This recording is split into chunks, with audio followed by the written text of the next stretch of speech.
Shalom Bapak Ibu Saudara, para mahasiswa Pasca Sarjana Sekolah Tinggi Teologi Tata Ros Indonesia Bekasi.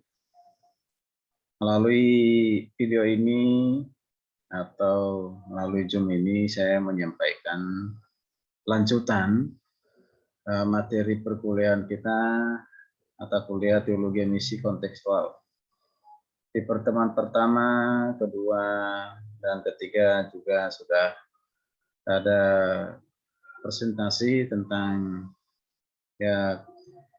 misi penginjilan kontekstual. Nah, lanjutan dari pengertian, pemahaman teologi misi dan apa itu kontekstual dan mengapa kita harus melakukan misi dan penginjilan kontekstual, tujuannya apa, dan tentu itu sudah dijelaskan semuanya. Nah, saat ini kita melihat apa sih dasar dan landasan Alkitab tentang teologi misi kontekstual, sehingga inilah menjadi patokan kita, ya, atau dasar kita untuk melakukan misi dan penginjilan kontekstual. Ya, jadi dasarnya ya jelas harus Alkitab, ya, yaitu Alkitab. Di misi kontekstual yang alkitabiah, kalau bisa dikatakan demikian. Mari kita perhatikan satu persatu. Misi itu dimulai dari Perjanjian Lama. Dimulai dari Perjanjian Lama. Jadi pekabaran Injil bukanlah sebuah gagasan hanya ada dalam Perjanjian Baru atau hanya tepatnya dikatakan ada di Perjanjian Baru, tidak. Ya, pekabaran Injil itu terdapat ada di seluruh kitab. Berarti dari kitab Kejadian sampai kitab Wahyu. Jadi Allah telah mempersiapkan misinya lewat siapa? Lewat umatnya. Dimulai dari sejarah umat Israel sebagai anak-anak Abraham, ya, untuk menjadikan berkat bagi siapa? Bagi segala bangsa. Jadi kita tahu tokoh Abraham sering disebut sebagai bapak orang beriman atau seseorang yang dibenarkan oleh Tuhan karena imannya. Untuk apa? Ya, menerima janji Tuhan bahwa keturunan Abraham harus banyak dan harus menjadi berkat bagi segala bangsa. Nah, kalau kita perhatikan di buku tema-tema Perjanjian Lama yang ditulis oleh William Diners, ya, Diners mengatakan apa? Ya, ada pendapat begini: Perjanjian Lama itu mempersiapkan sebuah berita universal yang dalam Perjanjian Baru akan menjadi misi universal. Jadi dari berita universal dalam Perjanjian Lama, maka akan menjadi misi universal di dalam Perjanjian Baru. Jadi Perjanjian Lama itu adalah masa persiapan, yang mulainya dikerjakan misi Kristus, misi Tuhan, ya, nanti akan menjadi misi universal.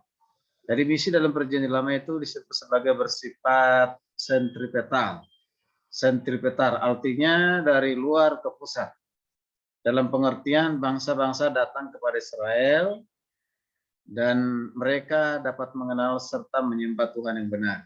Jadi Tuhan yang benar, Tuhan yang disembah bangsa Israel yang telah menyatakan diri di tengah-tengah bangsa Israel, bahkan melalui para leluhur bangsa Israel, Abraham, Ishak, Yakub, ya, telah menyatakan diri kepada bangsa Israel. Jadi dari Israel mulai sejarah, ya, tentang pergerakan Allah atau bagaimana Allah menyatakan dirinya kepada manusia. Nah, jadi kalau kita perhatikan, nah, misi itu dimulai dengan penciptaan. Kejadian 1 ayat 2, di mana Tuhan berkarya dalam penciptaan di hari pertama sampai hari yang ke-6, ya, bumi dan segala isinya dan seluruh yang ada di dalam bumi, bahkan yang kelihatan dan yang tidak kelihatan, ya. Misi perjanjian ini saya bisa perhatikan ada di Kejadian 3:15, setelah penciptaan ada misi perjanjian penebusan dinyatakan setelah manusia jatuh dalam dosa. Kejadian 3:14-15. Kita memahami dan sudah tahu semua itu bahwa ada peraturan yang dibuat oleh Allah sendiri supaya ditaati oleh manusia, yaitu bahwa ketika manusia pertama ditempatkan di Taman Eden, dan Taman Eden itu sudah disediakan oleh Tuhan segala sesuatu yang dibutuhkan oleh manusia, yaitu buah-buah, ya, segala jenis buah yang baik untuk dimakan. Termasuk ada salah satu buah pohon pengetahuan yang baik dan yang jahat. Selain buah kehidupan dan buah-buah yang lain, ada ditempatkan satu pohon namanya pohon pengetahuan yang baik dan yang jahat. Dan Tuhan memberikan suatu perintah atau amanat supaya manusia pertama jangan memakan buah pohon pengetahuan yang baik dan jahat. Apabila ya dimakan, maka konsekuensinya akibatnya manusia itu akan mati. Nah, jadi konsekuensi dari pelanggaran dari peraturan ditetapkan oleh Tuhan pada saat itu, yaitu manusia mati. Bahkan kalau kita lihat akibatnya di Kejadian 3 sampai Kejadian 4 itu, ya, yang wanita mengalami kesusahan untuk melahirkan, dan pria bahkan susahkan mencari rezeki dan yang lain sebagainya. Ya. Nah, lalu kita perhatikan bahwa sekalipun manusia sudah jatuh dalam dosa, yaitu dengan mengikuti kehendak bebasnya untuk melanggar sesuai dengan mengikuti apa pengaruh dari godaan dari iblis, yaitu malaikat yang jatuh, yaitu Lucifer dan segala pengikutnya, justru mentaati, mengikuti kemauan setan atau iblis sehingga jatuh dalam dosa. Sekalipun demikian, Tuhan Yesus tetap mengasihi manusia, mengasihi Adam dan Hawa yang sudah memakan pohon pengetahuan yang baik dan jahat itu. Dengan inisiatif Allah sendiri, ya, Tuhan datang. Ya, Tuhan datang, ya, menemui manusia yang sudah jatuh dalam dosa itu, dan memberikan solusi jalan keluar, ya, bagi manusia. Itu disebut dengan janji penebusan, ya, terutama tepatnya di Kejadian 3:15 yang sering disebut ayat ini adalah protoevangelium atau Injil pertama. Ya, di mana di sana keturunan perempuan, keturunan dari Hawa dinubuatkan akan meremukkan kepala keturunan dari setan, ataupun akan mengalahkan setan, iblis, kuasanya. Dan itu sudah dinyatakan, ya, di kemenangan itu oleh Yesus Kristus di kayu salib. Kematian Yesus Kristus salib yang telah, ya, dengan dia bangkit dari kematian, ya, Yesus sudah menang atas maut, mengalahkan maut, ya. Jadi ada kemenangan. Nah, itu sudah terjadi, saudara kasih Tuhan, dan kita semua sudah tahu itu hal itu, ya. Itulah janji Tuhan, dimulai misi. Janji itu dimulai di Kejadian 3:15, yaitu janji rencana penyelamatan bagi manusia berdosa. Kemudian dilanjutkan di misi patriark. Dalam Kejadian 12 ayat 1 sampai 2 dinyatakan melalui para leluhur Israel. Yaitu siapa? Abraham, Ishak, Esau, Yakub, dan juga Yusuf.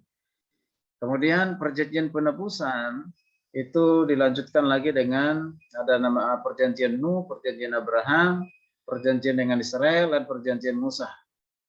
Ya, yaitu perjanjian Tuhan bagi umatnya melalui para leluhur, ya, melalui para leluhur. Jadi apa janji Tuhan bagi Abraham dilanjutkan oleh janji Tuhan bagi Abraham dilanjutkan oleh keturunannya, ya, keturunannya. Ya, itu intinya sebenarnya adalah janji rencana keselamatan dari Tuhan bagi umat manusia, mulai di bala bangsa Israel. Kemudian kalau kita perhatikan peristiwa di Mesir, penebusan, ya, di Mesir yang dilakukan oleh Tuhan, di mana bangsa Israel waktu itu dibuang ke Mesir, diperbudak di sana oleh bangsa Mesir, oleh Firaun. Nah, dan bangsa Israel di sana jadi rodi, pekerja keras, ataupun dikatakan pekerja kasar, dipaksa bekerja, ya, dengan kasar oleh pemerintahan Firaun pada saat itu. Nah, hadirlah Musa di tengah-tengah bangsa Israel di Mesir, ya, di Mesir, ya, tengah-tengah bangsa Mesir, di mana bangsa Israel diperbudak, ya, untuk membebaskan mereka keluar dari Mesir. Nah, kita semua sudah tahu cerita itu. Nah, tujuan Tuhan menebus bangsa Israel keluar dari Mesir, dari perbudakan itu, ini juga menjadi suatu gambaran, ya, gambaran Tuhan membebaskan manusia dari perbudakan dosa. Jadi jangan lagi manusia diperbudak oleh dosa. Nah, siapa yang akan memberikan kemerdekaan kepada manusia, ya, dari dosa itu, yaitu adalah Yesus sendiri. Dengan kehadiran Yesus sudah dikatakan oleh Paulus di kitab Galatia dan juga di kitab Korintus, yaitu Yesus memberikan kemerdekaan, ya, dari perbudakan dosa, bahkan juga akibat dari dosa itu maut, ya. Nah itu. Nah, ini satu gambaran. Nah, tujuan Tuhan menebus bangsa Israel keluar dari Mesir, masuk ke tanah Kanaan, bukan sekedar untuk menikmati susu dan madu yang ada di tanah Kanaan, tentu tidak. Tetapi supaya mereka berbakti kepada Tuhan. Makanya ketika mereka sudah keluar dari Mesir menuju ke tanah Kanaan, yang dilanjutkan oleh Yosua, estafet pimpinan. Nah, Yosua lah dengan Kaleb yang sampai generasinya yang sampai ke tanah Kanaan, yaitu apa yang mereka pertama lakukan adalah membangun, ya, kemah suci atau membangun misbah, ya, untuk apa? Sebagai tempat mereka bertemu dengan Tuhan, memuji menyembah Tuhan, di mana di misbah itu Tuhan hadir, ya, Tuhan hadir untuk mempersembahkan korban-korban persembahannya. Dan akan berkembang terus nanti dengan sampai kepada kemah suci, bait suci, ya. Oke. Nah, itu kemudian peran bangsa-bangsa dalam mewujudkan misi. Nah, jadi Tuhan juga menggunakan bangsa-bangsa lain, ya, bangsa-bangsa lain, memakai bangsa-bangsa lain untuk, ya, memberitakan tentang berita keselamatan atau memperkenalkan Tuhan bagi bangsa-bangsa lain melalui peristiwa-peristiwa yang Tuhan kerjakan lakukan di bangsa Israel, yang disaksikan oleh bangsa-bangsa lain bahwa bangsa Israel punya Allah, seperti Palestina atau Palestina pada saat itu, ya, katakan. Nah, melalui peristiwa banyak hal kita perhatikan, ya, bagaimana Tuhan menyatakan diri sebagai Tuhan yang benar, ya, Tuhan yang benar yang telah menyatakan diri bagi bangsa Israel, seperti Daud misalnya ketika menghadapi, ya, bangsa Palestina, dalam hal ini ada Goliat. Nah, Daud datang atas nama Tuhan. Daud datang atas nama Allahnya atau Tuhannya bangsa Israel, ya, atas Tuhannya bangsa Israel. Jadi bukan dengan kekuatan sendiri, dia berperang atas nama Tuhan, dalam arti bahwa segala musuh yang menyembah Baal, menyembah dewa-dewa harus diperangi, ya, diperangi, terutama musuh-musuh bangsa Israel, ya. Dan kita lihat bahwa Daud mengalami kemenangan. Kemenangan itu karena Tuhan yang berperan melalui Daud, ya. Dan seterusnya. Kisah ini bisa kita perhatikan, intisarinya dari misi itu menunjukkan bahwa Tuhan peduli dengan orang asing. Jadi bukan hanya peduli dari bangsa Israel, sekalipun bangsa Israel menjadi satu bangsa di mana sejarah Tuhan, ya, mulai menyatakan dirinya, memperkenalkan dirinya sebagai Tuhan yang benar, ya. Nah, jadi Tuhan datang bukan hanya untuk bangsa Israel, tapi juga untuk bangsa-bangsa lain. Itu misinya. Beliau bisa juga diperhatikan misi berdasarkan kitab Mazmur. Ini kitab Mazmur itu kitab yang di mana setiap pemazmur memperkenalkan, ya, memperkenalkan Tuhan, ya, memperkenalkan kemurahan Tuhan, kebajikan yang memperkenalkan kebesarannya, keajaibannya, ya, dan segala karyanya. Ya, besar dan ajaiblah karyamu, adil benarlah jalanmu, punyamulah kebesaran, kejayaan, kemasyhuran, ya, segala-galanya adalah kepunyaanmu, melebihi dari segala-galanya, bahkan tidak ada yang seperti dia. Bahkan diakhiri di Mazmur 150 dikatakan apa? Biarlah segala yang bernapas memuji dan menyembah Tuhan. Nah, ya. Nah, itu juga adalah suatu misi, ya, yang Tuhan nyatakan melalui para penulis Mazmur dan juga melalui para nabi. ya para nabi. Jadi setiap nabi-nabi yang dipanggil oleh Tuhan, kalau di akademik dikatakan ada dua pembagian nabi-nabi, ada nabi-nabi kecil, ada nabi-nabi besar, ya. Nah, setiap nabi ini punya peran masing-masing, ya. Menerima wahyu dari Tuhan, menuliskan wahyu, lalu memberitakan wahyu itu, ya isinya intinya tetap adalah misi. Misi bagaimana Tuhan memperkenalkan dirinya, menyatakan dirinya kepada umat manusia melalui para nabi, supaya manusia mengenal Tuhan dan bertobat kembali kepada jalan yang benar.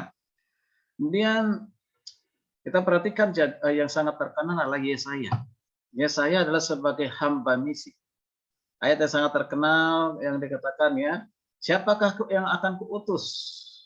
Nah, tapi dikatakan oleh Yesaya, ini aku utuslah aku. Nah, diutus itu apa?